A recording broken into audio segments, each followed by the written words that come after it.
Good morning class.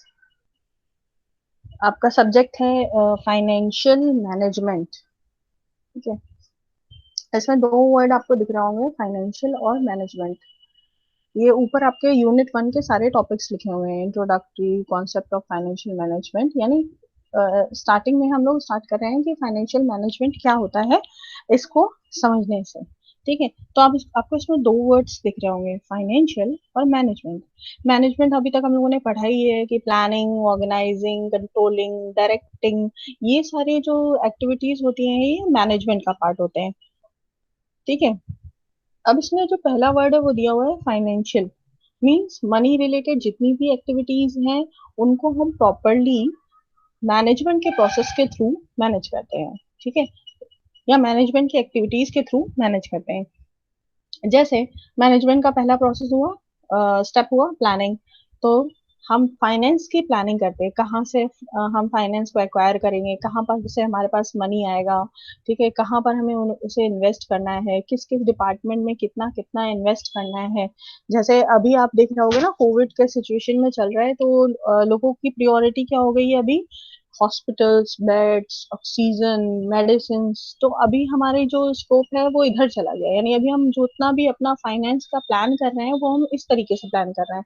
और जितनी भी और अदर चीजें हैं, अमेनिटीज हैं, उन्हें हम उनकी तरफ हम ध्यान नहीं दे रहे हैं, उन्हें अभी हमें नहीं, उनको एक अवॉइड कर रहे हैं हम। ठीक है। तो अभी हमारा मेन टारगेट वो है, मेन एम पर्पस वो है। ठीक है। सेकंड है ऑर्गेनाइजिंग। तो पहले प्लान करना, फिर ऑर्गेनाइज करना। ऑर्गेनाइज करने से हमारे पास 100 रुपीज है, उस 100 रुपीज को हमें इस तरीके से सेग्रीगेट करना है कि हमारे पास कुछ फ्यूचर के लिए भी बच जाए और कुछ हमारे पास अमाउंट आगे के लिए भी हम इन्वेस्ट कर लें। यानी हमारे पास 100 रुपीज थे, हमें 200 अपने सेव करके रख रही है फ्यूचर के लिए। ठीक। 800 में हमने अलग अलग चीजों में उसे इन्वेस्ट किया हुआ है। ठीक है। कुछ हमारी जरूरत की चीजें होंगी, हमें उन्हें परचेज करने की, तो इस तरीके से हम ऑर्गेनाइज करेंगे। डायरेक्टिंग। डायरेक्टिंग का मतलब होता है कि डायरेक्शंस देना, क्या प्रोसेस होगा उसको इन्वेस्ट करने का। ठीक है। किस किस जगह इन्वेस्ट करोगे, क्योंकि जब भी हम पैसा इन्वेस्ट करते हैं तो हम बहुत ध्यान रखते हैं कि भाई ऐसा ना हो कि हमारा पैसा गलत जगह इन्वेस्ट हो जाए। तो हमेशा हम देखते हैं कि एक ट्रस्ट वर्दी सोर्स होना चाहिए जहां पर हमारा पैसा इन्वेस्ट होगा। ठीक है। लास्ट होता है कंट्रोलिंग। कंट्रोलिंग, फॉलो अप, ये लास्ट के होते हैं। ठीक है। तो अब ये भी बहुत जरूरी है, क्योंकि अगर हमने, हमारे पास 100 रुपीज थे और अगर हमने उन्हें कंट्रोलफुली खर्च नहीं किया, या मान लीजिए हमने 200 बचा के रखे थे और फिर हमने उसके बाद भी हमने सोचा कि नहीं नहीं ऐसा करते हैं, इसमें थोड़ा सा और इंक्लूड कर देते हैं, तो हमने उस 200 में से और निकाल लिया। तो हम क्या कर रहे हैं, कंट्रोल वे में काम नहीं कर रहे हैं, तो वेस्टेजेस हो रहे हैं। तो हमें ये बहुत ध्यान रखना है कि मनी का वेस्टेजेस हमारे लिए बहुत नुकसानदायक हो सकता है। ओके। तो ये सारी फाइनेंशियल एक्टिविटीज हैं जो हम मैनेजमेंट के साथ कोलैबोरेट करके यूज करते हैं। तो अच्छा, ये तो हो गई मीनिंग। अब इसके बाद हम लोग डेफिनेशंस की बात करते हैं। पहली डेफिनेशन है गुटमैन एंड डूगल साहब की। ठीक है। इन्होंने दिया, financial management is the activity concern with planning, raising, controlling and administering of funds used in the business. इन्होंने भी कुछ एक्टिविटीज बता दी। इनकी एक्टिविटीज क्या है कि इन्होंने ये बोला कि जो फाइनेंशियल मैनेजमेंट की एक्टिविटीज होती है वो कंसर्न होती है, यानी फोकस्ड होती है किसमें, पहली प्लानिंग में। ठीक है। जो फाइनेंस मैनेजर होते हैं उनका काम होता है ये सब करना। ठीक है। तो फाइनेंस मैनेजर सबसे पहले प्लान करते हैं कि हमारे पास कौन कौन से सोर्सेस से पैसा आएगा और हमें किस किस सोर्सेस पे वो पैसा इन्वेस्ट करना है, तो प्लान करते हैं वो। उसके बाद क्या होता है, रेज, यानी उन्होंने जो जो सोचा है कि फ्यूचर के लिए उन्हें इतना पैसा चाहिए, और उन्होंने ये टारगेट्स बनाए कि हमारे पास हम शेयर्स से, डिबेंचर से, और हम अलग से जो फाइनेंशियल इंस्टीट्यूशन हम उनसे लोन ले लेंगे। ठीक है। उन्होंने तीन कैटेगरीज निकाली, तो वो फंड कैसे रेज करेंगे उसके अकॉर्डिंग वो उस पर जाते हैं। ठीक है। फिर नेक्स्ट है कंट्रोलिंग। कंट्रोलिंग, क्योंकि हमारा वेस्टेजेस ना बढ़ जाए, क्योंकि मनी की बहुत अहमियत होती है, उससे फ्लो बना रहता है, आपकी बिजनेस अच्छे से रन करती है। तो हम बहुत ध्यान रखेंगे कि हम कंट्रोल वे में अपना पैसा खर्च करें। ठीक है। तो बार बार क्या करते हैं उसको, जो लास्ट पॉइंट है ना एडमिनिस्ट्रेशन, ठीक है, तो एडमिनिस्ट्रेशन यानी एक तरीके से सुपरविजन। तो हम ये बहुत ध्यान में रखेंगे कि हम उसको सुपरवाइज करते रहें बेटर तरीके से, कि भाई अगर मान लीजिए हमारी ऑर्गेनाइजेशन में डिपार्टमेंट्स हैं, research and development department, finance department, marketing department, production department, okay. तो हम देख रहे हैं कि हमारी जो रिसर्च एंड डेवलपमेंट डिपार्टमेंट है उसमें बहुत ज्यादा फंड खर्चा हो रहे हैं, तो हमें क्या करना है, कंट्रोल रखना है कि भाई अगर आप ही सारा फंड खर्च कर लोगे या ज्यादा फंड आपकी तरफ चला जाएगा तो मार्केटिंग में भी तो जरूरत होगी, ठीक। तो ये बहुत जरूरी है, तो इसका एडमिनिस्ट्रेशन, इसका सुपरविजन बहुत जरूरी है। तो ये तो रही इनकी बात। अब इसके बाद ब्रैडली साहब ने भी कुछ कहा है। इन्होंने क्या, सेकंड डेफिनेशन है जो, financial management is the area of business management. इन्होंने बोला फाइनेंशियल मैनेजमेंट बिजनेस मैनेजमेंट का एरिया होता है। ऑब्वियसली बिजनेस मैनेजमेंट के ये सब पार्ट इसलिए होते हैं, जैसे हम लोगों ने कम्युनिकेशन पढ़ा था और भी आपने मैनेजमेंट पढ़ा है, ये सब बिजनेस मैनेजमेंट के सब पार्ट्स हैं। तो फाइनेंशियल मैनेजमेंट भी एक पार्ट है, पर ये क्या होता है, devoted to judicious use of capital and a careful selection of the source of capital. इसमें इन्होंने दो चीजों की बहुत जो स्पेसिफिकली बात करी है। पहला क्या है, कैपिटल, और दूसरा क्या है, careful selection of the source of capital. इन्होंने बोला है, एटलीस्ट आपका ये कहना है कि हमें बहुत ध्यान रखना है फाइनेंशियल, क्योंकि फाइनेंशियल मैनेजमेंट मनी से रिलेटेड होता है, तो हमें ये ध्यान रखना है कि कैपिटल यानी जो हम पैसा बिजनेस में लगाते हैं पूंजी के रूप में, ठीक है, इन्वेस्ट करने के रूप में नहीं, हम बिजनेस को खड़ा करने के लिए बिजनेस में लगाते हैं, ठीक है। तो वो कैपिटल, और वो कैपिटल हमें कहाँ से रिसीव होगी, ठीक है, हमें इन दोनों चीज का बहुत अच्छे से ध्यान रखना है कि इसमें कोई गड़बड़ ना हो जाए, ठीक है। हमारी जितनी भी सोर्सेज ऑफ कैपिटल है वो ठीक होनी चाहिए ताकि हमारा फ्लो बना रहे। अगर हमारा फ्लो कहीं पे टूट जाएगा, कहीं पे रुक जाएगा, तो फिर इश्यूज आएंगे, ठीक है। हम क्योंकि हमारे बिजनेस को तो प्रॉपरली रन करना है, प्रोडक्शन होना है, फिर उसको सेल आउट करना है, उसकी पैकेजिंग करनी है, ये सारी चीजें करनी है, ओके क्लास, ठीक है। तो ये बहुत ध्यान रखना है। तो इन्होंने दो चीजों के बारे में बात करी, दो पैरामीटर्स के बारे में बात करी, कैपिटल और careful selection of the capital in order to enable a spending limit. अच्छा, इन्होंने एक चीज और बोली है, स्पेंडिंग लिमिट की बात करी है इन्होंने, ठीक है। स्पेंडिंग लिमिट का मतलब हो गया कि आप मान लीजिए, जैसे हम लोगों ने बात करी ना, रिसर्च एंड डेवलपमेंट डिपार्टमेंट या अलग अलग जितने भी डिपार्टमेंट हैं, उनकी क्या होती है, एक स्पेंडिंग लिमिट बना दी जाती है। जैसे हम लोग बजट बनाते हैं ना, कि जैसे घरों में भी होता है, मम्मी लोग बजट बनाती है कि भाई इस महीने इतना खर्चा करना है हमें, नेक्स्ट महीने हमारे पास ज्यादा खर्चे आ जाएंगे तो हमें बचा के रखना है। तो वो एक मंथ की स्पेंडिंग लिमिट बना देती है। या कई बार हम लोगों को घर से पॉकेट मनी मिलती है ना, तो हम लोगों को बोला जाता है भाई देखो इससे ज्यादा नहीं मिलेगा, इससे ज्यादा नहीं खर्चा करना है आपको, ठीक है। तो वही उसी तरीके से हम लोग इसमें भी बोलेंगे कि अलग अलग डिपार्टमेंट्स की स्पेंडिंग लिमिट बना दी जाती है कि भाई इससे ज्यादा मार्केटिंग वालों को नहीं मिलेगा, इससे ज्यादा फाइनेंस वालों को नहीं मिलेगा। आप अपनी सैलरी वैल्यू देख लो, अपना ट्रेनिंग और सारी चीजें देख लो आपको कैसे करनी है, ठीक है, ताकि हमारा जो ऑप्टिमम गोल है हमारी ऑर्गेनाइजेशन का वो हम करेक्ट तरीके से अचीव कर सकें। इसके बाद मैसी साहब ने, ये बीच बीच में सब लोग आ रहे हैं, ओके, ठीक है। फिर हम लोग आते हैं अपनी थर्ड डेफिनेशन पे। क्लास ये आपको क्लियर हो रहा है ना, financial management yes ma'am. Class, okay okay. पहले तो ये होता था ना, आपके फेसेस विजिबल रहते थे तो लगता था कि हाँ कुछ समझ में आ रहा है आप लोगों को। अभी फेसेस तो दिख नहीं रहे, तो कम से कम आप बोलते रहे ना, बता देना कि भाई ये आ रहा है, ये नहीं आ रहा है, तो उसको हम लोग दोबारा से एक्सप्लेन करेंगे दूसरे एग्जाम्पल के साथ में, ओके। चलो हम लोग अपनी आती है third definition. Third definition Massey साहब की है, बहुत छोटी सी है, आपको याद भी रहेगी। ये कुछ अब ठीक है, ठीक है। मैसी साहब ने बोला है, financial management is the operational activity of a business that is responsible for obtaining and effectively utilization of funds necessary for efficient operations। इन्होंने बोला कि फंड्स को ऑब्टेन करना और इफेक्टिवली यूटिलाइज करना, यानी इन्होंने भी दो एक्टिविटीज के बारे में जो मेजरली बात करी है। उन्होंने बोली है कि अगर हमारे ऑपरेशंस, यानी जो हमारे फंक्शंस हैं, अलग अलग डिपार्टमेंट के जितने भी फंक्शंस हैं, अगर हम उनको अच्छे से कैरी आउट करना चाहेंगे तो कैसे कर पाएंगे? तो हम अगर अपने फंड्स को प्रॉपर जगह से ऑब्टेन करें, यानी कि सोर्सेज से ऑब्टेन करें और उनको इफेक्टिव यूटिलाइज करें, यूज करें प्रॉपर तरीके से, तभी हमारा जो ऑपरेशन होगा वो ठीक तरीके से चल पाएगा।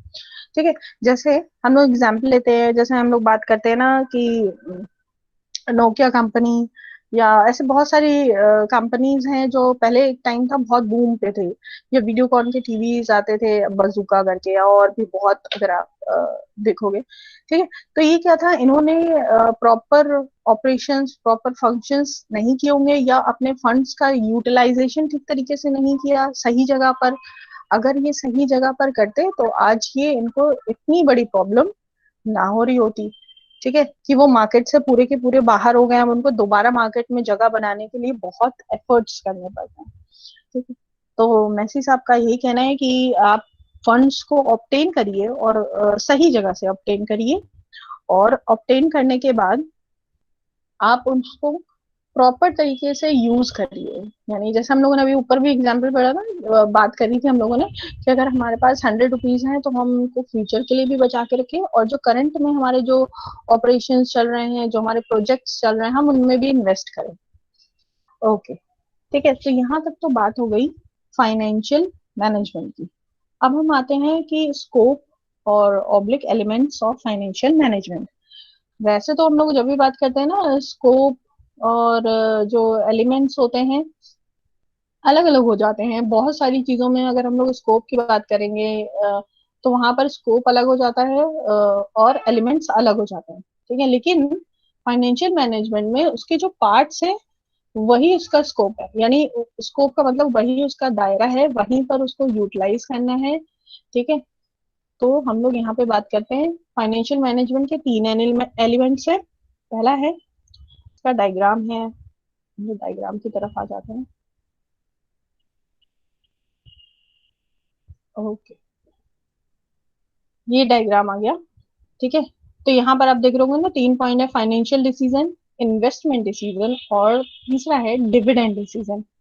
ठीक, तो हम लोग पहले बात कर रहे हैं फाइनेंसिंग डिसीजन की। फाइनेंसिंग का मतलब होता है जब हम अलग अलग सोर्सेस से अपने इन अपनी जो फाइनेंस है उसके रिक्वायरमेंट्स को पूरा कर रहे हैं। ठीक है,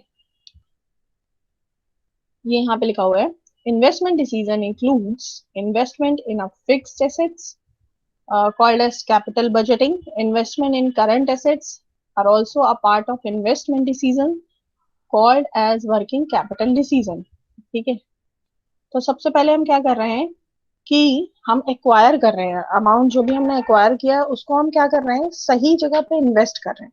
ठीक, तो बजट बनाते हैं ना, तो कैपिटल बजटिंग में भी हम यही करते हैं कि भाई कैपिटल की बजट बनाते हैं, यानी अपने ऑर्गेनाइजेशन के लिए हम देखते हैं कि कहाँ कहाँ से हमें कैपिटल रिसीव हुई है और हमें किस किस चीजों में अपनी कैपिटल इन्वेस्ट करनी है। ठीक है, मान लीजिए कोई भी ऑर्गेनाइजेशन है, उसने अलग अलग शेयर डिवेंचर्स लोन लेकर अर्निंग्स अपनी बढ़ा ली है। अब उसने अगर सही जगह इन्वेस्ट नहीं किया तो उसको रिटर्न्स नहीं आएंगे। ठीक है, यानी हमेशा हम ऐसे सोर्स में इन्वेस्ट करना चाहते हैं जहां पर हमें अच्छे रिटर्न्स मिले, अच्छा फायदा मिले। ठीक है, तभी क्या होगा, हमारा फ्लो बना रहेगा, हमारे इन्वेस्टमेंट्स बढ़ते रहेंगे।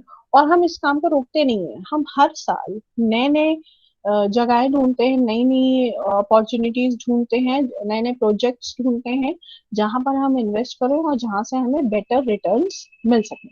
ओके, फिर सेकंड आता है फाइनेंशियल डिसीजन।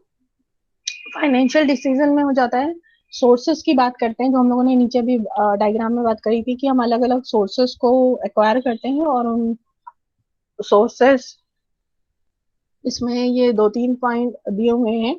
सोर्सेस की बात करी गई है, पीरियड ऑफ फाइनेंसिंग की बात करी है, कॉस्ट ऑफ फाइनेंसिंग और रिटर्न की बात करी गई है। ठीक है।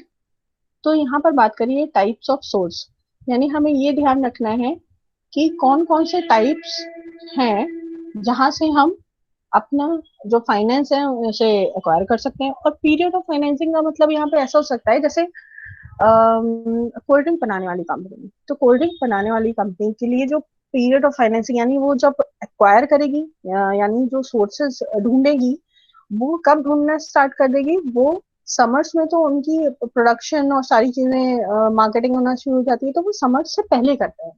यानी वो बिफोर समर्स उसका पीरियड स्टार्ट कर देंगे अपने सोर्सिंग का, अलग अलग जगह से वो पैसा इकट्ठा करना शुरू कर देंगे और अपने प्रोजेक्ट में और अपनी एडवर्टीजमेंट में लगाना स्टार्ट कर देंगे। हम लोग देखते हैं ना कि आपने कभी टीवी पे भी एड्स देखे होंगे कि विंटर स्टार्ट होने से पहले आपको विंटर की जो क्रीम्स होती है, मॉइस्चराइजर्स होते हैं, उनके ऐड आने लगते हैं।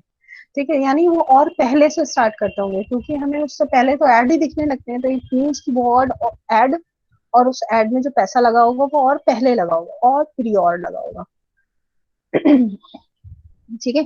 तो पीरियड ऑफ फाइनेंसिंग बहुत जरूरी है, बहुत ध्यान में रखा जाता है। उसके बाद है कॉस्ट ऑफ फाइनेंसिंग, यानी मान लीजिए हमने शेयर्स के थ्रू कैपिटल अपनी इकट्ठा करी है, या हमने डिवेंचर्स के थ्रू अपनी कैपिटल इकट्ठा करी है।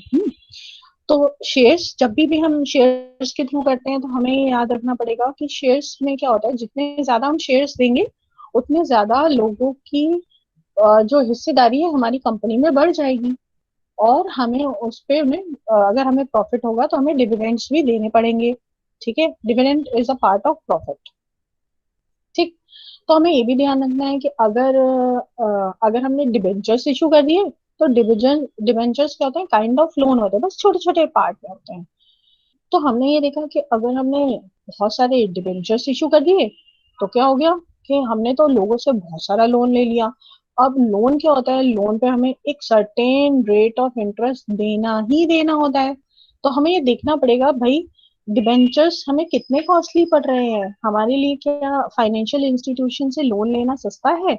तो हमें क्या असेसमेंट करते हैं, कहाँ कितनी कॉस्ट हमें आ रही है और उस कॉस्ट पे हमें कितने रिटर्न्स मिल पा रहे हैं। ठीक है। तो ये तो हो गया फाइनेंशियल डिसीजन या फाइनेंसिंग डिसीजन। उसके बाद थर्ड है डिविडेंड डिसीजन। इसका तो नाम से ही समझ आ रहा है, डिविडेंड डिसीजन, इट मींस कि ये शेयर्स पे बेस है। ठीक। तो यहाँ पर आ जाते हैं। अच्छा, डिविडेंड डिसीजन इसलिए फाइनेंशियल मैनेजमेंट का जो अगर एलिमेंट्स में डाला गया है, क्योंकि हम शेयर्स जब इशू करते हैं तो हमें डिविडेंड इशू करने पड़ते हैं। ये क्लास, ये शेयर डिवेंचर्स समझ रहे हैं ना, शेयर्स पे डिविडेंड दिए जाते हैं, ये क्लियर हो रहा है क्लास, ये क्लियर हो रहा है? Yes ma'am. Okay okay. मतलब शेयर्स पे डिविडेंड दिए जाते हैं और डिबेंचर्स पे इंटरेस्ट, ये चीज क्लियर हुई आपको? Yes ma'am. Okay okay, thank you class. ठीक है। तो हम लोग यहाँ पे बात कर रहे हैं डिविडेंड डिसीजंस की। ठीक। तो होता क्या है, जब भी हम किसी कंपनी में इन्वेस्ट करते हैं तो हम हमेशा चाहते हैं यार हमने इस कंपनी के शेयर्स लिए हैं और ये कंपनी हमें हर बार हर साल डिविडेंड तो देती ही नहीं है, तो हम क्या करते हैं, अब भाई हम इस कंपनी में इन्वेस्ट नहीं करेंगे, अब तो हम दूसरी कंपनी में इन्वेस्ट करेंगे। तो यानी ऑर्गेनाइजेशंस को इंगेजिंग रखना पड़ता है, उन्हें ध्यान रखना पड़ता है कि भाई अगर वो डिविडेंड नहीं इशू करेंगे तो उनके शेयर होल्डर्स चले जाएंगे, उनका ट्रस्ट चला जाएगा। तो इसलिए जो फाइनेंस मैनेजर होता है उनके लिए डिविडेंड का डिसीजन भी बहुत क्रूशियल होता है और बहुत जरूरी होता है। अब इन्होंने यहाँ पे अब ये जो डिविडेंड होते हैं ये क्योंकि प्रॉफिट का पार्ट होते हैं, तो आप देख रहे होंगे ना, net profit are generally divided into two categories. ठीक है। पहला तो हो गया dividend for share holders, obviously हम अपने शेयर होल्डर्स को डिविडेंड बांटते हैं। ठीक। दूसरी चीज दी है रिटेन्ड प्रॉफिट। अब क्या होता है कि हम सारा का सारा, हमने मान लीजिए टैक्स दे दिया, सारी चीजें कर ली और हमने बहुत सारे जो कहते हैं प्रोविजंस कर लिए, डेप्रिसिएशन का प्रोविजन कर लिया, सब कुछ करके हमने देखा कि हमारे पास प्रॉफिट बच रहा है। फिर हमने बोला भाई अब हमें हमारे शेयर होल्डर्स को कुछ देना पड़ेगा ताकि वो रिटेन रहे, ताकि उनको लगे कि हाँ भाई उनकी ऑर्गेनाइजेशन को प्रॉफिट हुआ है, तो शेयर होल्डर्स को भी उन्होंने प्रॉफिट बांटा है, तो हमने शेयर होल्डर्स को भी प्रॉफिट दे दिया।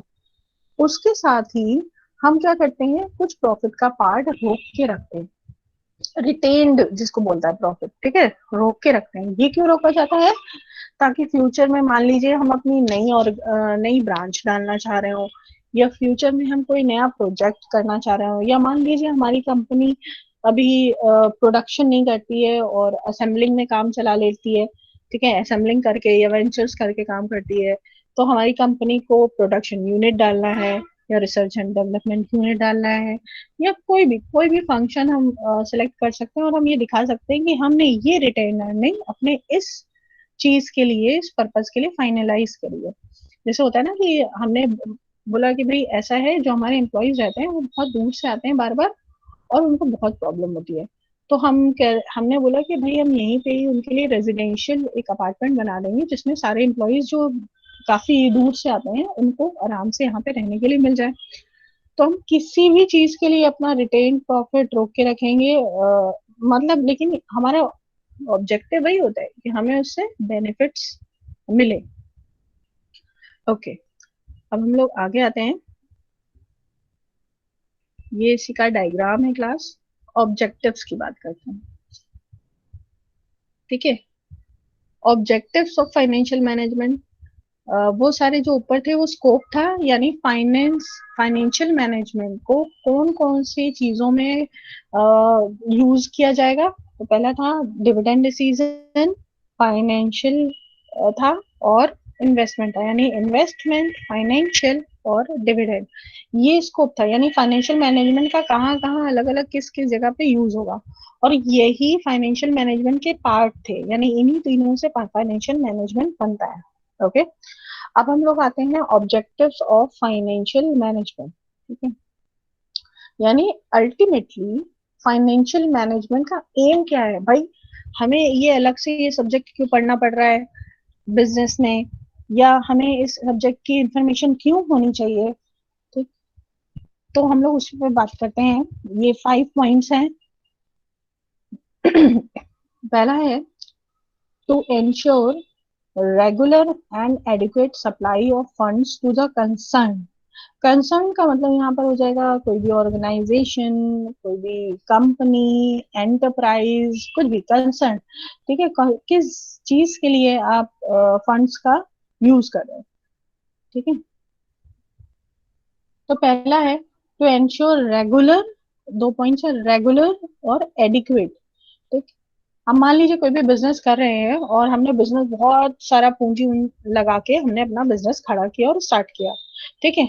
अब हमने क्या हुआ कि हमने फ्यूचर के लिए कुछ सोचा नहीं, हमने एक साथ सारा पैसा लगा दिया अपने कंपनी में। हमारे पास 2 लाख थे और हमने उससे छोटा सा स्टार्टअप स्टार्ट किया और हमने पूरा पैसा एक ही बार में लगा दिया। जबकि हमें फाइनेंशियल मैनेजमेंट का ऑब्जेक्टिव ये होता है कि आपके पास मनी की सप्लाई रेगुलर होनी चाहिए हर महीने, क्योंकि आपको सैलरी बांटनी है, आपको अलग अलग प्रोजेक्ट्स पे काम करना है, आपको और भी चीजें जैसे होता है ना कि लाइट, मतलब इलेक्ट्रिसिटी, बिल्डिंग का अगर रेंट पे है तो रेंट आपको देना ही देना है वो। तो हमें एक रेगुलर अमाउंट चाहिए होता है, हमें हर बार रॉ मटेरियल खरीदना है, अगर हमारी प्रोडक्ट बनाने वाली कंपनी है तो हमें रॉ मटेरियल के लिए पैसा कहाँ से आएगा हमारे पास में, ठीक। तो सप्लाई कैसी होनी चाहिए, रेगुलर और एडिक्वेट। एडिक्वेट भी इसलिए जरूरी है, मान लीजिए एक बार तो हमने, हमारे पास जो हमें रॉ मटेरियल के लिए चाहिए था पैसा, तो पहले तो हमारे पास बहुत सारा पैसा आ गया, ठीक है, 50,000 आ गया और हमें सिर्फ 20,000 की जरूरत थी, तो हमने सारा पैसा इस्तेमाल कर लिया, ठीक है। और अगली बार जब हमारे हमने पैसे का फ्लो देखा तो अगली बार हमारे पास 10,000 आया। तो हमारे पास एडिक्वेट सप्लाई होनी चाहिए और रेगुलर भी, यानी हमको हर बार 20-20 20,000 हमें रॉ मटेरियल पे खर्च करना होता है, तो हमारे पास हर बार 20,000 रुपीज होने चाहिए, ठीक है, एडिक्वेट। ज्यादा भी ना हो, कम भी ना हो, हमारी फ्लो जिससे बनी रहे वो होना चाहिए, ताकि हमारा जो कंपनी है, एंटरप्राइज है, वो प्रॉपर अपने फंक्शंस कर पाए। तो ये सबसे पहला पॉइंट हो गया ऑब्जेक्टिव। सेकंड है to ensure adequate returns to the shareholder which will depend upon the earnings, ठीक है। दूसरी बात करी गई है अर्निंग्स की, यानी कोई भी company earnings, capacity, market price और शेयर, ये जितनी भी चीजें हैं ना, जिसके ऊपर शेयर होल्डर बेस होता है। ठीक है, अब शेयर होल्डर कैसे बेस होगा इस पे? अगर आपका मार्केट प्राइस डाउन हो रहा है तो शेयर होल्डर्स क्या करेंगे, भाई ये कंपनी रिटर्न अच्छे नहीं दे रही है, अब हम इस कंपनी में इन्वेस्ट नहीं करेंगे, वो बैक ऑफ कर जाएंगे। ठीक है, फिर वो देख रहे हैं कि आपकी जो बैलेंस शीट थी पिछली बार तो बहुत अच्छी थी, और इस बार बहुत लो चली गई थी, इतना फ्लक्चुएशन कैसे हो सकता है? तो जरूर कुछ गड़बड़ हो रहा है। तो मतलब आपकी अर्निंग्स ऊपर नीचे बहुत जा रही है, आपकी अर्निंग कैपेसिटी बहुत ज्यादा ऊपर नीचे जा रही है। ठीक है, मार्केट प्राइस फ्लक्चुएट हो रहा है, तो जो शेयर होल्डर्स होते हैं उनकी एक्सपेक्टेशन आपसे पीछे होने लगते हैं, उनकी एक्सपेक्टेशन धीरे धीरे खत्म होने लगती है, अपनी कंपनी से उनकी लॉयलिटी खत्म होने लगती है। ठीक है, तो हमें क्या ध्यान रखना है, हमें हमेशा कोशिश ये करनी है कि हमें एडिक्वेट रिटर्न्स देने हैं अपने शेयर होल्डर्स को, ताकि हमारे शेयर होल्डर्स हमारे साथ खड़े रहें। ठीक है, तो ये बहुत ध्यान में रखना है कि जितनी भी ऑर्गेनाइजेशन है वो पूरी कोशिश करेंगे कि रिटर्न्स उनके प्रॉपर आते रहें, रेगुलर वे में आते रहें, ताकि उनके शेयर होल्डर्स बने रहें, और बल्कि जो हैं वो रिटेन रहे, और उनके साथ में और जो है वो और एड ऑन हो जाए। ठीक है, जैसे एक एग्जाम्पल में बोला जाता है कि एक जो नया शेयर होल्डर होता है इज इक्वल टू 10 जो आपके मतलब रिटेन्ड वाले हैं। तो अगर हम जो 10 रिटेन्ड वाले हैं, अगर हम उनको रोक के रखेंगे तो हम उनके बदले मतलब हमें एक को नया खड़ा करेंगे, तो वो हमारे लिए ज्यादा कॉस्टली है। तो उससे बेटर होगा जो हमारे पास पहले से ऑलरेडी हैं हमारे, उनको हम रोक के रखें। जैसे कस्टमर्स के लिए किया जाता है ना, कि कोशिश ये करी जाती है कि आप 10 कस्टमर ऐसे बना लो जो बहुत लॉयल हो। तो वो क्या होता है, वो कस्टमर्स भी आपकी क्या करते हैं, एडवर्टीजमेंट करते हैं, वो लोगों को बताते हैं और बहुत ट्रस्ट के साथ बताते हैं, बिल्कुल ऐसे बताते हैं, भाई ऐसा करना, वो जो शॉप है वो सबसे अच्छी शॉप है, उसी से सामान लेना, बहुत ट्रस्टवर्दी है। तो वो जब आपसे कोई इस तरह से बोलता है तो हम उसकी बात पे वैसे भी ज्यादा ट्रस्ट करते हैं, rather then advertisements, marketing, promotions.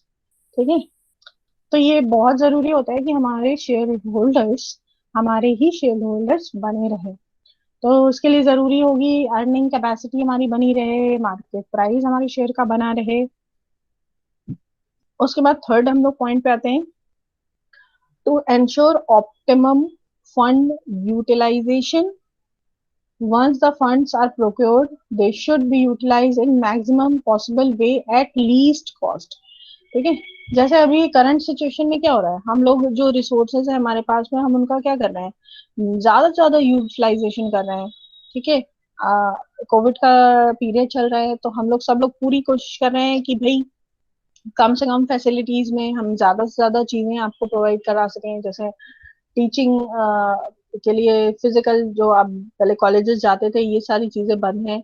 ठीक है, तो अभी कोशिश ये करी जा रही है कि आपको ज्यादा से ज्यादा क्लासेस और जो प्रॉपर क्लासेस दी जा सकती हैं उस इसीलिए आपको गूगल मीट पे स्टार्ट किया गया है। ठीक, तो हम हमेशा कोशिश ये करना चाहेंगे कि हमारे जो फंड्स हैं उन फंड्स को हम ऑप्टिमम यूज करें, मतलब मैक्सिमम लिमिट पे भी नहीं, मिनिमम पे भी नहीं, लेकिन भाई जितना नीडेड है उतना तो चाहिए ही।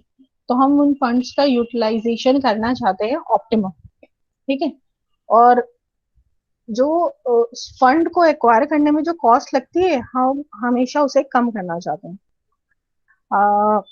एक कोई भी ऑर्गेनाइज एग्जाम्पल बता रहे हैं, कोई भी ऑर्गेनाइजेशन होती है, पहले कोई भी ऑर्गेनाइजेशन काम करती थी प्रॉफिट मैक्सिमाइजेशन पे। यानी कोई भी ऑर्गेनाइजेशन क्या चाहती थी कि भाई खूब सारे प्रोडक्ट बनाओ, खूब सारे प्रोडक्ट बेचो और हमें खूब सारा प्रॉफिट हो। बस उनका ये एम रहता था कि ज्यादा से ज्यादा लोग हमारे प्रोडक्ट परचेज करें और हमें ज्यादा से ज्यादा प्रॉफिट हो।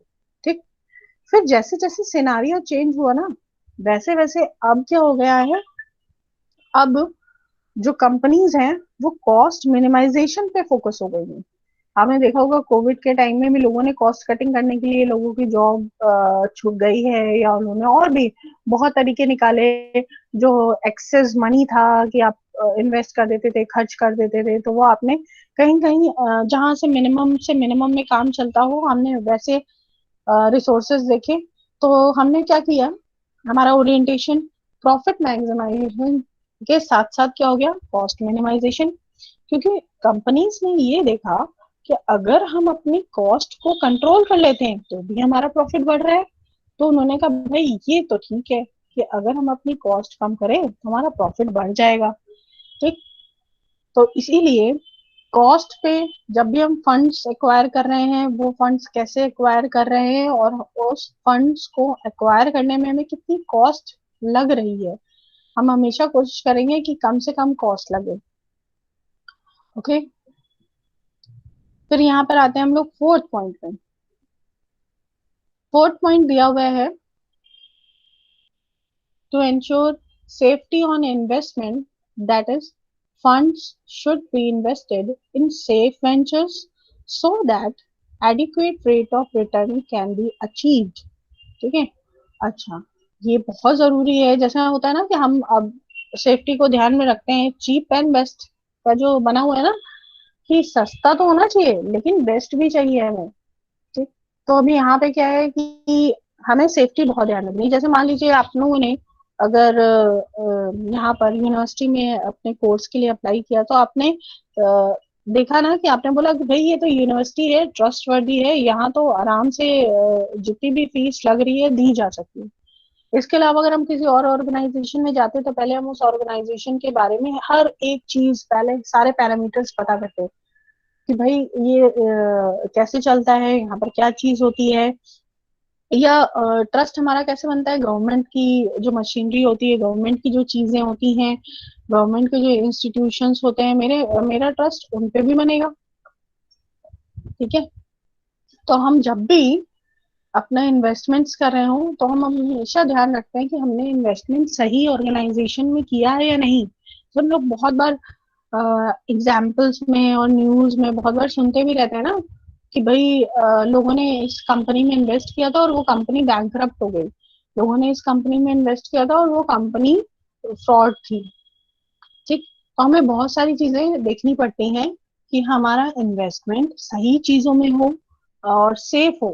ठीक। भले हमें कम इन्वेस्टमेंट मिल रहा हो, सॉरी, इन्वेस्टमेंट के जो रिटर्न्स हो वो कम मिले, लेकिन प्रॉपर मिलते रहे। ठीक है। और सेफ रहे हम, कि भाई ऐसा ना हो कि हमने 100 रुपीज लगाए हैं और हमने सोचा कि ये में 150 रुपीज रिटर्न करेंगे और उसके चक्कर में हमारे 100 भी चले गए। ओके। फिर आते हैं हम लोग नेक्स्ट पॉइंट पे। नेक्स्ट पॉइंट है to plan a sound capital structure. अब यहाँ पर आपको एक वर्ड दिख रहा है, कैपिटल स्ट्रक्चर। स्ट्रक्चर तो हम लोग समझते हैं, स्ट्रक्चर का मतलब होता है बेस। जो जैसे कोई भी चीज खड़ी करने से पहले, कोई भी चीज बनाने से पहले, कोई भी आइडिया जनरेट करने से पहले, ठीक है, थॉट जनरेट करने से पहले किसी भी चीज का एक स्ट्रक्चर होता है जिसपे हम बेस करके उसको आगे बनाते हैं। सेम इसी तरह के इसमें दिया हुआ ना पहला वर्ड कैपिटल, कैपिटल का भी स्ट्रक्चर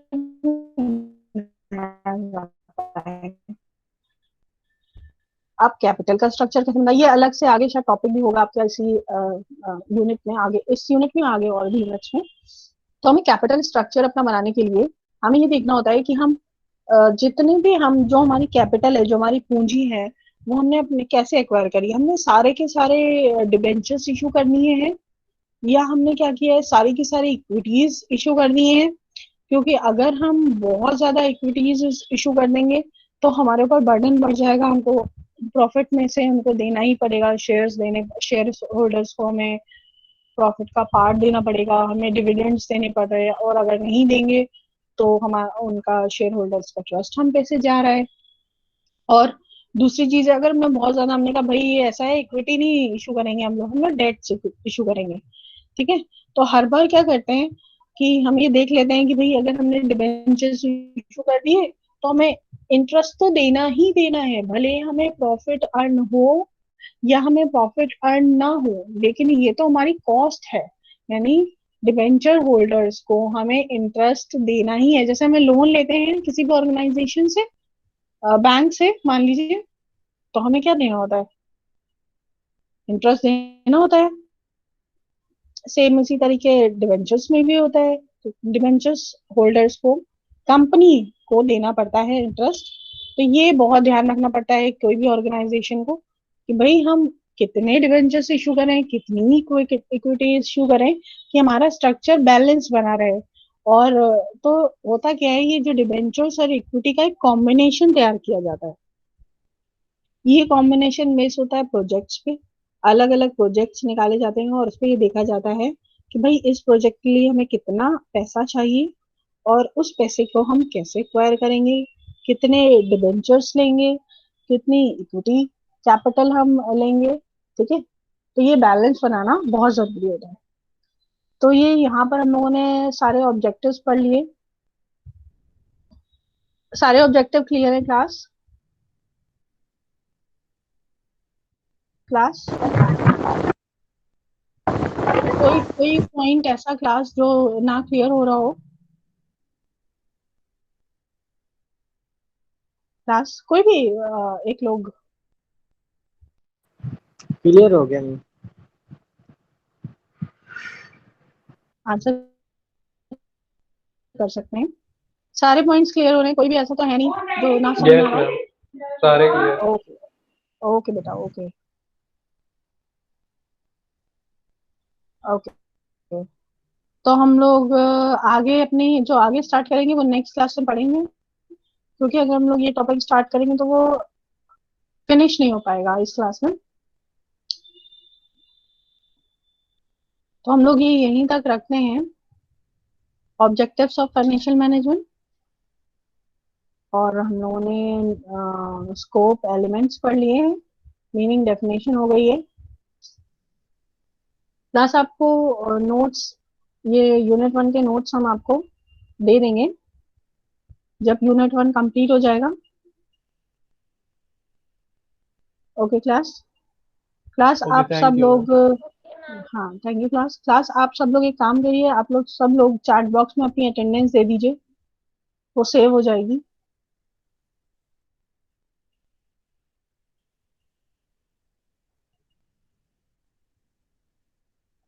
किसी को कुछ पूछना था क्लास क्या?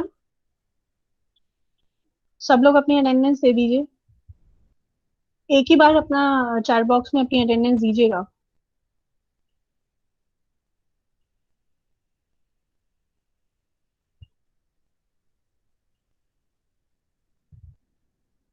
किसी को कुछ और पूछना है क्लास? No ma'am. ओके,